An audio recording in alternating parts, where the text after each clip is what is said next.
बिस्मिल्लाहिर्रहमानिर्रहीम। अस्सलामुअलैकुम। मैं और आप चैनल में आपको खुशामदीद। नाजरीन, हाल ही में हमारे पड़ोसी मुल्क इंडिया में इलेक्शन हुए हैं और बीजेपी और साबका प्राइम मिनिस्टर मोदी, जो इलेक्शन से पहले ही सादा अक्सरियत लेने के दावेदार थे और हर जगह 567 में से 400 सीटें लेने का ऐलान कर रहे थे। इलेक्ट्रॉनिक और प्रिंट मीडिया हुकूमत में रहने वाले इस मोदी को पूरी तरह सपोर्ट करता नजर आ रहा था, लेकिन रिजल्ट आने पर वो सिर्फ 263 के करीब सीटें जीत पाए। यानी हर तरह की पूरी सपोर्ट के बावजूद साबका हुक्मरान पार्टी सादा अक्सरियत ना ले पाई। ये बिल्कुल वैसे ही था जैसे हमारे मुल्क में मुस्लिम लीग नून, जो इलेक्शन से 2 रोज पहले तक पूरे प्रिंट और इलेक्ट्रॉनिक मीडिया पर पाकिस्तान नवाज 2 का शोर मचाने के बावजूद इलेक्शन में अक्सरियत ना ले पाई। नाजरीन, नवाज शरीफ और मोदी के ताल्लुकात कोई ढकी छुपी बात नहीं। मोदी नवाज शरीफ की शादियों में और नवाज शरीफ गाहे बगाहे मोदी की कामयाबियों की तकरीबात में शामिल होते नजर आते रहे हैं। हैरत अंगेज तौर पर अगर गौर करें तो मालूम होगा कि इन दोनों की तर्ज सियासत कितनी मिलती जुलती है। नमस्कार दोस्तों, क्या हमारा देश तानाशाही की ओर गिरता जा रहा है? 1 महीने पहले ये सवाल जब मैंने आप लोगों से पूछा था, जाहिर सी बात है बहुत से लोगों को शॉकिंग लगा था, लेकिन किसी भी सच्चे देशभक्त के लिए जो सही मायनों में देश की परवाह करता है, उसके लिए सवाल बहुत जरूरी है। कुछ लोगों को डाउट हुआ था कि क्या सही में ऐसा हो रहा है या नहीं हो रहा, लेकिन पिछले 1 महीने में जो कुछ हुआ है देश में, उसे देखकर तो यकीनन आपकी आंखें खुल जानी चाहिए। दिल्ली के चीफ मिनिस्टर अरविंद केजरीवाल को बिना मनी ट्रेल और बिना कन्विक्शन के अरेस्ट कर लिया गया।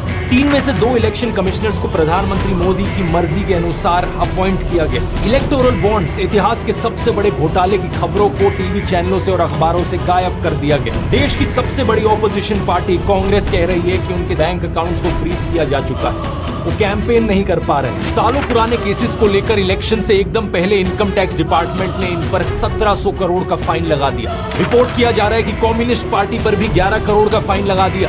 देश भर से खबरें आ रही हैं कि कैसे ऑपोजिशन के कैंडिडेट्स डिक्लेयर होते ही उन पर ईडी और आईटी के नोटिस आ जा रहे हैं। और कांग्रेस का तो ये तक कहना है कि उन्हें अखबारों में पेड एडवर्टाइजमेंट्स छापने तक नहीं दिया जा रहा। इसको छपवाने के लिए हमने नीचे अपना नाम भी दिया, सारा ब्यौरा दिया कि चंदा दो धंधा लो चल रहा था। इस विज्ञापन को छापने से मुख्य जो अखबार थे उन्होंने मना कर दिया। ये क्या हो रहा है देश में? क्या इस तरीके से इलेक्शंस लड़ी जाएंगी? हम लोग क्या कर सकते हैं यहाँ पर देश की डेमोक्रेसी को बचाने के लिए? इन सब सवालों के जवाब इस वीडियो में जानते हैं। और कुछ लोग जिन्हें अभी भी लगता है कि डेमोक्रेसी सुरक्षित है देश में अभी भी, या फिर जिन्हें लगता है कि तानाशाही अच्छी चीज होगी देश के लिए, इनके सवालों को भी आंसर करते हैं।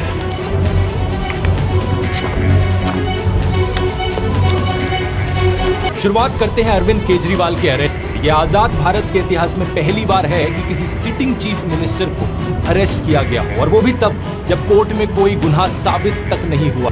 इससे पहले दिल्ली के एजुकेशन मिनिस्टर मनीष सिसोदिया को अरेस्ट किया था, दिल्ली के हेल्थ मिनिस्टर सत्येंद्र जैन को अरेस्ट किया था, आम आदमी पार्टी के एमपी संजय सिंह को अरेस्ट किया था, और ये सब लोग आज भी जेल में बंद हैं।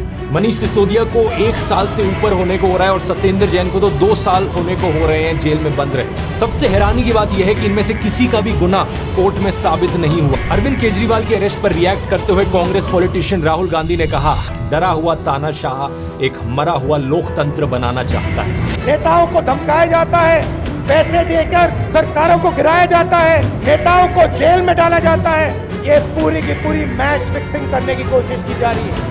मीडिया समेत सभी संस्थाओं पर कब्जा, पार्टियों को तोड़ना, कंपनियों से हफ्ता वसूली, मुख्य विपक्षी दल का अकाउंट फ्रीज करना, और अब तो चुने हुए मुख्यमंत्रियों की गिरफ्तारी भी आम बात हो गई। क्या ऐसे होंगी देश में फ्री और फेयर इलेक्शंस? हालातों को देखकर इस फिल्म की याद आती है द डिक्टेटर नाम की एक कॉमेडी फिल्म, जो कि एक सैटारिकल कहानी सुनाती है एक फिक्शनल डिक्टेटर की। रेस जीतने के लिए डिक्टेटर किसी भी हद तक जाने को तैयार है। अमोल कीर्तिकर जी, जैसे उनका नाम घोषित हुआ, उनको ईडी का समन्स आया। ये दबाव तंत्र है, ये डराने की कोशिश है। एनसीपी के लीडर प्रफुल्ल पटेल, याद है, इन पर एक भारी आरोप लगाया गया था करप्शन केस का बीजेपी के द्वारा। 8 महीने पहले इन्होंने लेकिन अपनी पार्टी तोड़कर बीजेपी की अलायंस ज्वाइन कर ली थी, और इसका नतीजा क्या हुआ? 29 मार्च की इस खबर को देखो। जो भी केस सीबीआई ने चलाया था इनके खिलाफ उसे अब बंद कर दिया गया। अब मोदी सरकार कहती है कि यहाँ कोई करप्शन नहीं थी। ऐसे ही बहुत से और केसेस हैं, जैसे कि नवीन जिंदल का केस देखो। ये कांग्रेस के कैंडिडेट थे, इन पर कोलगेट स्कैम का आरोप लगा था, लेकिन 25 मार्च को बीजेपी ज्वाइन करते हैं और अचानक से इन्हें बीजेपी का टिकट मिल जाता है। ये सब देखने के बाद भी कुछ लोग इतने बेशर्म हैं कि वो फिर भी कहते हैं, अरे अगर ये नहीं तो और कौन। हालत देख रहे हो देश में क्या हो गई है। हालत ये हो गई है कि कोई भी और ऑप्शन यहाँ पर बेहतर है। देश में इलेक्शंस को फेयर तरीके से कंडक्ट करवाने की रिस्पॉन्सिबिलिटी आती है इलेक्शन कमीशन की ओर, लेकिन वहां अपनी अलग कहानी चल रही है। 9 मार्च 2024 को इलेक्शन कमिश्नर अरुण गोयल ने अपनी पोस्ट से रिजाइन कर दी। Chief election commissioner Rajiv Kumar का कहना था कि उन्होंने ये इस्तीफा दिया क्योंकि हेल्थ कंसर्न्स थे उनके, लेकिन द हिंदू अखबार के अनुसार उनके पास के जो लोग थे उनका कहना है कि एक्चुअली में अरुण गोयल की जो हेल्थ थी वो परफेक्ट थी। कारण इसके पीछे ये बताया जा रहा है कि chief election commissioner Rajiv Kumar और इलेक्शन कमिश्नर अरुण गोयल के बीच में असहमतियां थी। अब इसके अलावा एक और इलेक्शन कमिश्नर की पोस्ट खाली पड़ी थी। देश में 3 इलेक्शन कमिश्नर्स होते हैं। इनके रेजिग्नेशन के बाद 2 पोस्ट खाली हो गई। 2 नए इलेक्शन कमिश्नर्स को कैसे अपॉइंट किया जाए और कौन अपॉइंट करेगा। मैंने पिछले वीडियो में आपको बताया था कि मार्च 2023 में 5 जज कॉन्स्टिट्यूशन बेंच था सुप्रीम कोर्ट का, जिन्होंने ऑर्डर किया कि इलेक्शन कमिश्नर्स की अपॉइंटमेंट होनी चाहिए 3 लोगों की कमेटी के द्वारा, prime minister, leader of opposition और चीफ जस्टिस ऑफ इंडिया। लेकिन मोदी सरकार करीब 3.5 महीने पहले एक नया कानून लाई यहाँ पर और कहा कि नहीं, इलेक्शन कमिश्नर्स की अपॉइंटमेंट में चीफ जस्टिस नहीं होंगे, हमारी ही सरकार का यूनियन मिनिस्टर होगा और प्राइम मिनिस्टर होंगे और एक लीडर ऑफ ऑपोजिशन सही। इसके अनुसार 2 नए इलेक्शन कमिश्नर्स अपॉइंट किए जाते हैं। 3 लोगों की जो कमेटी बनाई गई उसमें थे प्रधानमंत्री मोदी, दूसरे थे होम मिनिस्टर अमित शाह और तीसरे थे एक ऑपोजिशन पॉलिटिशियन अधीर रंजन चौधरी। लेकिन इस अपॉइंटमेंट के वक्त भी प्रॉपर प्रोसीजर नहीं फॉलो किया गया। अधीर रंजन चौधरी ने कहा कि एक रात पहले उन्हें 212 नामों की लिस्ट दी गई और मीटिंग से एकदम पहले उन्हें 6 नामों की शॉर्ट लिस्ट दी गई और उन्हें समय ही नहीं दिया गया जज करने के लिए कि किसे अपॉइंट करना चाहिए, उनका बैकग्राउंड क्या है, लोगों का उनका एक्सपीरियंस कितना है, उनकी इंटीग्रिटी कितनी है। प्रधानमंत्री मोदी और अमित शाह ने अपनी मर्जी से इन 2 इलेक्शन कमिश्नर्स को अपॉइंट कर दिया। सुप्रीम कोर्ट ने अपनी तरफ से कंसर्न जरूर एक्सप्रेस किया कि ये गलत है कि इस तरीके से सही डिटेल्स नहीं दिखाई गई, लेकिन उसके अलावा कोर्ट ने कोई एक्शन नहीं लिया। कोर्ट ने कहा कि बहुत केओस हो जाएगा अगर हम 2 अपॉइंटमेंट्स को रोक देते। तो कौन थे ये 2 नए इलेक्शन कमिश्नर्स जिन्हें अपॉइंट किया गया? पहले थे ज्ञानेश कुमार, एक रिटायर्ड IAS ऑफिसर जो कि एक्चुअली में 2016 से 21 के बीच में होम मिनिस्ट्री के अंदर काम करते थे अंडर अमित शाह। दूसरे हैं सुखबीर संधू जो कि रिटायर्ड IAS ऑफिसर हैं और 2014 से लेकर 2023 के बीच में इन्होंने पहले ministry of human resource development में काम किया, चेयरपर्सन ऑफ NHAI रहे और चीफ सेक्रेटरी रहे उत्तराखंड। क्या इन इलेक्शन कमिश्नर से एक्सपेक्ट किया जा सकता है कि ये फेयर तरीके से लोकसभा की इलेक्शंस कंडक्ट करवाएंगे? अब हमारे देश में अगर कोई इंस्टीट्यूशन सही तरीके से काम नहीं कर रहा है तो जिम्मेदारी जुडिशरी पर आती है। लेकिन देश के कोर्ट्स में भी जो कहानी चल रही है वो भी ज्यादा अलग नहीं है। 8 मार्च को एक बहुत ही शॉकिंग केस देखने को मिला। कैलकाटा हाई कोर्ट के जज अभिजीत गांगोपाध्याय ने अपनी पोजीशन से रिजाइन कर दिया और कुछ ही दिनों बाद फॉर्मली भारतीय जनता पार्टी को ज्वाइन कर लिया। इन्होंने खुद एडमिट किया कि रेजिग्नेशन से पहले ही इन्होंने बीजेपी को अप्रोच किया था और एक रीसेंट इंटरव्यू में इन्होंने बताया कि इन्हें बड़ी मुश्किल होती है गांधी और गोडसे के बीच चुनने में। ऐसे जजेस अगर पॉलिटिकल पार्टीज के कांटेक्ट में रहेंगे तो क्या हमारी जुडिशरी को आजाद कहा भी जा सकता है?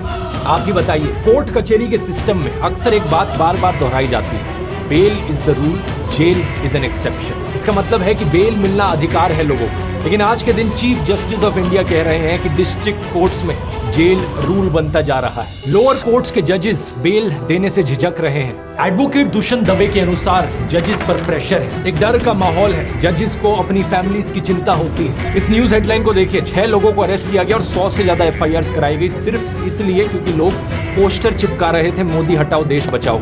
इसका मतलब है कि देश में मल्टी पार्टी इलेक्शंस तो हो रही हैं, लेकिन एक फेयर लेवल प्लेइंग फील्ड नहीं मिल पा रही है, लोगों की आजादी खत्म करी जा रही है। इस रिपोर्ट में लिखा है कि मोदी सरकार ने सेडिशन, डिफेमेशन और काउंटर टेररिज्म जैसे कानूनों का इस्तेमाल किया है अपने खिलाफ उठ रही आवाजों को दबाने के लिए, और जल्द ही इस लिस्ट में एक और कानून भी ऐड हो सकता है। ब्रॉडकास्टिंग सर्विसेज रेगुलेशन बिल 2023 के अंदर नए IT रूल्स लाने की कोशिश करी जा रही है। इसके अनुसार ब्रॉडकास्टिंग की एक बहुत ब्रॉड डेफिनेशन बनाई गई। जिन जिन लोगों का YouTube चैनल है, Facebook अकाउंट है, Instagram हैंडल है या WhatsApp चैनल भी है, वो सब ब्रॉडकास्टर्स की कैटेगरी में आएंगे। हर ब्रॉडकास्टर को सरकार के सामने जाकर रजिस्टर करना पड़ेगा और सरकार की एक सेंट्रल इवैल्यूएशन कमेटी होगी जिसको बहुत ज्यादा पावर्स दी गई हैं।